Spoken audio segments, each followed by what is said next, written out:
We have a supervisor who's on patrol in the area of 75 in Verner. He observes the suspect, who I will not identify other than the fact that he's a white male in his late 50s, early 60s. He's blocking traffic at this intersection. He's got something in one hand. He's got his coat in the other hand. He's just waving it around and stopping traffic. He encounters him, engages him to investigate exactly what's going on. At some point during this investigation, this suspect produces a handgun, points it at the supervisor, and the supervisor fires shots. Can you give us an idea how many shots the people sitting over at El Taqueria Ray said it? They heard one clip emptied and then another 5 shots fired.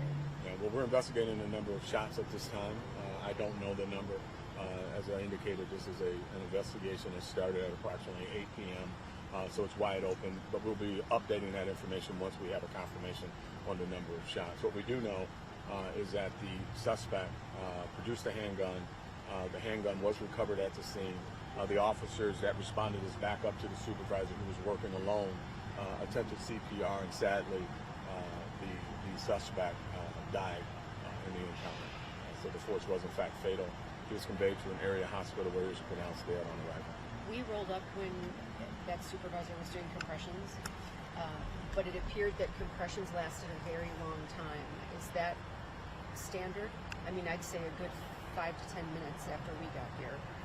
Well, I mean, the officers are doing everything they can. They go right from, from protector to warrior, and they're trying to save somebody. I mean, certainly nobody wants an outcome such as this, but unfortunately, this is where we're at.